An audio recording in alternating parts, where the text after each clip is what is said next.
Assalamualaikum friends, it's me Abdul Wahab. I am here with new episode. एक नया topic जिसका नाम है एंड्रॉयड ऐप ऑप्टिमाइजेशन. इसको एएसओ भी कहते हैं, ऐप स्टोर ऑप्टिमाइजेशन. मतलब आप जब आप अपनी एंड्रॉयड ऐप्स बनाते हैं या आपका फ्यूचर में कोई प्लान है, तो उसके मुताबिक जब अपनी ऐप को आप एडवर्टाइज करते हैं, उसको बूस्ट अप करते हैं, उसको टॉप रैंक्स में लेके आते हैं, उसको ऐप स्टोर ऑप्टिमाइजेशन कहते हैं. ऐप स्टोर ऑप्टिमाइजेशन है, इसकी डिफरेंट टेक्निक्स हैं. अपनी ऐप को कैसे हाई रैंक्स में लेके आ जाए, उसके लिए क्या क्या चीज़ें इंपॉर्टेंट होती हैं, उसको अभी हम इसमें डिस्कस करेंगे. लास्ट लेक्चर में हम मैंने डिस्कस किया था कि अपना ऐप स्टोर कैसे बनाते हैं, तो उसमें ऐप को कैसे पार्क करते हैं. अब इसमें है कि इसमें हाई रैंक्स में कैसे लेके आते हैं. Increase your app store ranking with app store optimization, even iOS and Google Play. आपको मैं ऐसी टेक्निक्स बताऊंगा जिसमें आप iOS की ऐप्स और गूगल प्ले दोनों ऐप्स को अपने टॉप रैंक्स में लेके आ सकते हैं बाय यूजिंग दीज टेक्निक्स. इसमें क्या होता है कि ऐप स्टोर ऑप्टिमाइजेशन जो सर्विसेज होती हैं, उसमें फर्स्ट तो आपका जो लाइक अब मैं पब्लिशर हूँ, मैंने पब्लिश किया ऐप, तो मेरा एज ए कंपनी नेम या कोई डेवलपर नेम, जिस तरह मैंने मोडा एप्स लिखा है मतलब मॉडर्न एप्स, वो बड़ा इंपॉर्टेंट होता है. फिर ऐप का जो टाइटल होता है वो बहुत इंपॉर्टेंट होता है कि आपने अपनी ऐप का क्या टाइटल रखा है. लाइक टाइटल इस तरह से रखना है कि जो फर्स्ट वर्ड होगा वो कीवर्ड होगा, सेकंड जो होगा वो सब कीवर्ड होगा. तो फिर अपनी जो डिस्क्रिप्शन लिखनी है उसमें आपने कीवर्ड को मूव करते रहना है. ये मैंने पहले भी डिस्कस किया था कि कंटेंट जो होता है, content is the king. Content base करता है कि आपकी ऐप कैसी होगी, क्योंकि जब गूगल उसको सर्च करेगा तो कंटेंट की बेस पे ही आपकी ऐप जो है वो हाई रैंक्स में आएगी. तो इसके लिए कीवर्ड इज़ वेरी इंपॉर्टेंट. जो टाइटल होता है उसी में उसका कीवर्ड आपने पुट करना होता है.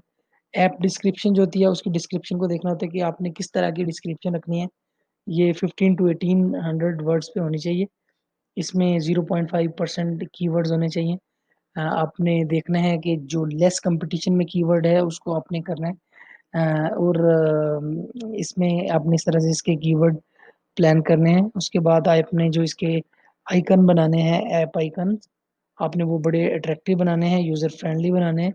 और मतलब आपने देखना है उसमें कोई कॉम्प्लिकेशन हो, अच्छा डिज़ाइन हो, अच्छा ग्राफिकल यूज़र इंटरफेस हो, उसके स्क्रीनशॉट्स बहुत अच्छे हों. और जब आप ऐप अपलोड करते हैं तो ज़ाहिर है उसके स्क्रीनशॉट भी आप अपलोड करते हैं तो वो एक अच्छा एक्सपीरियंस दें. ऐप की कैटेगरी, आप उसको कैटेगरी को डिफाइन करेंगे कि आपकी जो ऐप है वो किस कैटेगरी में लाई करेगी. आपकी हेल्थ की ऐप है तो हेल्थ में लाई करेगी, आपकी एजुकेशन से रिलेटेड है या आपका ब्यूटी टिप्स है या मैट्रिमोनियल है, जैसी भी आपकी ऐप है आपने उसी कैटेगरी के हिसाब से उसको पार करवाना है. और कीवर्ड्स का मैंने आपसे जिस तरह डिस्कस किया कि आपने कीवर्ड्स को किस तरह से आपने चूज करना है. इसमें कुछ चीज़ें मैं आपको और गाइड कर देता हूँ कि इसको जब आप ऐप को इस तरह से ऑप्टिमाइज कर लेते हैं, उसके कुछ तरीके होते हैं, टेक्निक्स होती हैं. लाइक उसमें आप करते हैं पेड ऐड लगाते हैं गूगल में, उसकी पेड कैंपेन को रन करते हैं.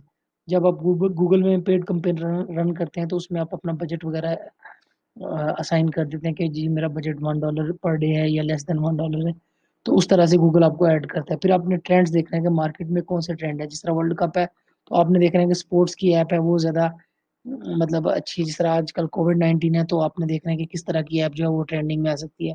तो इसमें मतलब हेल्थ की ऐप्स जो हैं वो ज़्यादा ट्रेंडिंग में आ रही हैं आजकल ना. तो रमज़ान शरीफ में इस्लामिक ऐप्स जो हैं वो ज़्यादा ट्रेंडिंग में आती होती हैं. तो कंटेंट जो होता है वो बहुत इंपॉर्टेंट होता है, अपने आर्टिकल लिखने होते हैं. इसमें जो नेक्स्ट है रिव्यूज़ ना, why rating and reviews are very important. ये इसमें ऐप स्टोर ऑप्टिमाइजेशन में रेटिंग और रिव्यूज़ बहुत इंपॉर्टेंट रखते हैं. लाइक अगर आपने यूजुअली एक ट्रेंड है, आप कोई भी चीज़ जब परचेज़ करते हैं या आप कोई डाउनलोड करते हैं, तो आप पहले रिव्यूज़ में जाके पढ़ते हैं कि लास्ट जो कस्टमर एक्सपीरियंस है वो कैसा रहा। लोग इसके बारे में क्या फीडबैक रखते हैं, लोग इसके बारे में क्या सोचते हैं, उस तरह से इसका फीडबैक देना होता है. तो वो बहुत अच्छा होता है फीडबैक देना. अगर आप इसको फ्री करवाना चाहते हैं तो आप एक्सचेंज करवा सकते हैं डिफरेंट वेबसाइट्स पे, सोशल मीडिया पे. काफ़ी इस तरह के पोर्टल्स हैं जहाँ पे ये फ्री रिव्यू एक्सचेंज हो जाते हैं. मतलब 4.85 में रेटिंग भी दे देते हैं. तो ये ऐप के लिए बहुत अच्छा था. जब नया यूज़र आता है तो उसके लिए कन्वर्जन में कन्वर्ट हो जाती है ये. तो पेड रिव्यूज़ भी होते हैं, फ्री रिव्यूज़ भी होते हैं. इसके अलावा आप बड़े-बड़े जो यूट्यूबर्स हैं या इस तरह के लोग हैं, उनसे भी रिव्यूज़ ले सकते हैं। तो आप अपने ग्राफ़िक्स को बहुत आपने यूज़र फ्रेंडली रखना है, अपनी टारगेट ऑडियंस जो है, उसको आपने बहुत तरीके से रखना है। इसमें आपने इस जो ऐप स्टोर ऑप्टिमाइज़ेशन है, इसका बेसिक मकसद तो यही होता है कि आपने अपनी ऐप को किस तरह से बेहतर अंदाज़ में विज़िबल करवाना है और उसके बाद उसको कन्वर्जन में, इंस्टॉल में कन्वर्ट करवाना है। अगर जिस-जिस तरह से आपके इंस्टॉल बढ़ते रहेंगे, उसी तरह से आपका स्टोर बड़ा होता जाएगा और अगर आपके 1 लाख, 2 लाख, 3 लाख में चले जाते हैं, तो आपको अच्छी खासी इनकम पर मंथ आएगी और अगर आपके मिलियन में चले जाते हैं, तो this is more than good, this is wow! So आपको इस तरह से इसमें देखना है, तो रिव्यूज़ बहुत इम्पोर्टेंट है इसकी रेटिंग के लिए। तो इसमें हमने जो बेसिक चीज़ें देखी हैं, मैं आपको समराइज़ कर देता हूँ कि अगर आप जो है इसमें पेड ऐड लगा सकते हैं that is very good, well and good उसमें बहुत अच्छे रिज़ल्ट आते हैं। उसमें आप अपनी टारगेट ऑडियंस को सिलेक्ट करें, तो आप अपने ऐड लगाएँ, तो डेली बेसिस पे वो उसकी पेमेंट होती है, तो $1 पे लगा सकते हैं, हाफ डॉलर पे भी लग जाता है। फिर आप मार्केट के ट्रेंड्स देखते हैं कि किस तरह की ट्रेंडिंग है, स्पोर्ट्स के हिसाब से, जिस तरह आजकल कोविड-19 की वजह से हेल्थ के हिसाब से चल रही है ट्रेंडिंग। फिर रमज़ान शरीफ में इस्लामिक ट्रेंडिंग होती है। फिर रिव्यू का मैंने आपको बताया कि रिव्यूज़ आपको बहुत इम्पोर्टेंट है लेना। रिव्यूज़ के बाद आपको मैंने बताया इसके ग्राफ़िक्स अच्छे होने चाहिए, यूज़र फ्रेंडली होने चाहिए और ऐप एक्यूरेट होनी चाहिए, उसमें मिस्टेक्स नहीं होनी चाहिए। और जो कीवर्ड्स हैं वो प्रॉपर होने चाहिए।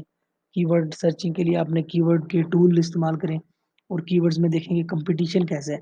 आपको चाहिए कि लेस कंपटीशन वाले कीवर्ड को सिलेक्ट करें और उसको अच्छे कंपटीशन में लेके आएँ। फिर अपनी ऑडियंस को टारगेट करें, वो अच्छी ऑडियंस को टारगेट करें। उसमें देखें कि किस तरह का जो एज ग्रुप है वो आपकी ऐप्स को डाउनलोड कर सकता है। तो इस तरह से जितने डाउनलोड्स होंगे इसी तरह आपके एड्स पे क्लिक आएँगे, इसी तरह आपके पास पैसे आएँगे। तो this is all about ASO. तो इसी तरह आप इसको लर्न करें, इसको देखें कैसे चीज़ें वर्क करती हैं। तो आपके फीडबैक का इंतज़ार रहेगा। बहुत शुक्रिया। Have a nice day. Thank you for watching. Thank you so much.